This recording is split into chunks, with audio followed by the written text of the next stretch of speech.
Hi guys, welcome back.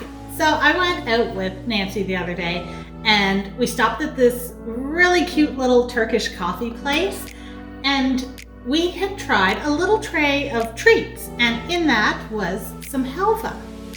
I remember my mom eating halva years and years and years ago when I was in my teens. So I haven't had it since then, and I tried it and it was amazing. I didn't realize I actually like halva. So I looked at Nancy and I'm like, I bet I could make this. Well, today, that's what I'm going to be showing you guys, how to make some halva. There's so many recipes out there to make it. I picked the most simple one I could find to try, and I ended up with a pistachio honey recipe that I'm looking forward to sharing with you. So let's get going and I'll show you how to make some halva.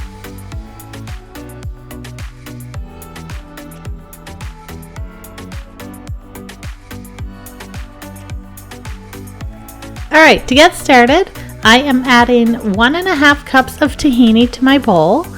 I'm then going to add 1/4 teaspoon of kosher salt, 1/2 teaspoon of vanilla, and 1.5 teaspoons of honey. I'm also going to add in some crushed up pistachios. If you want bigger chunks, then just chop them into bigger pieces. I crushed mine. Then I'm going to just mix this all up with my wooden spoon, and I'm going to set it aside, and we're going to go get the sugar ready. Alright, so in a saucepan, you're going to mix in 1.25 cups of sugar with 1/4 cup of water. You're going to put it on the stove on a medium to low heat, and you're going to let it come to a boil until it reaches a temperature of 250 degrees Fahrenheit. Don't mix it too often because the syrup mixture will crystallize if you mix it too much. Alright, so now I'm just pouring it into a glass measuring cup so that it's easier for me to pour it into the tahini mix. So I'm just going to pour it in a little bit at a time while mixing it with my wooden spoon until it is all combined.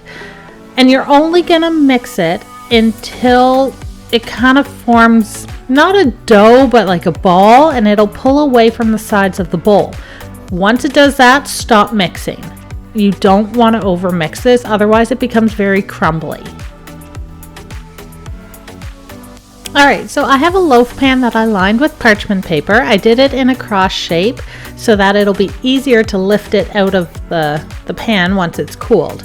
So I put my halva in it. I'm just going to press it all down. I'm topping it with some more pistachios. I'm going to squish those into the halva, and then I'm going to add a little drizzle of honey on top.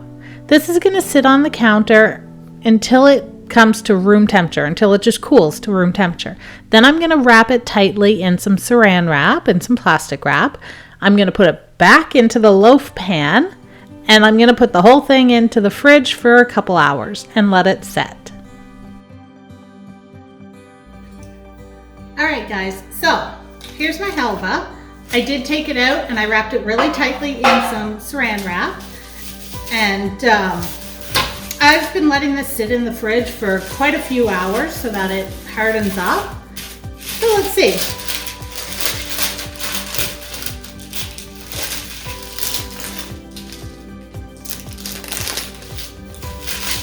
It looks amazing. It's a little darker than I expected. I thought it'd be a little lighter in color. I don't know why, but anyway, we're gonna try this. So let's see.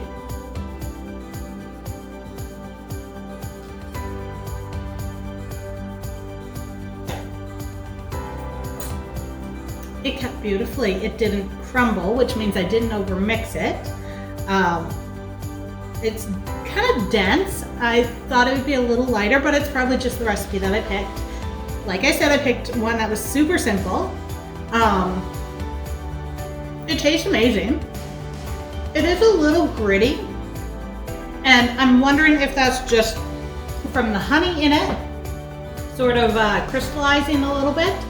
And also I put some pistachio, like really crushed up pistachios in it. So besides that, the flavor is fantastic. I really like this, and I will probably use this recipe again, but I might alter it a little bit. So, you know what? This is a win. I like this one. definitely give it a try if you like halva. It was actually so simple to make. It didn't take a lot of ingredients, so there is a lot of versatility that you can do with this. It's just up to you how you want your halva to taste. So thank you so much for supporting my channel and helping me grow. And remember to hit all those buttons, the like, subscribe, and the notification bell.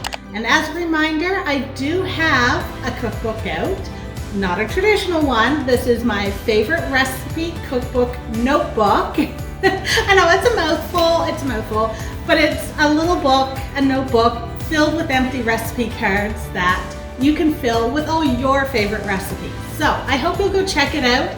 It is in the links in the description of my video. So again, thank you so much for watching, and I will see you for the next recipe.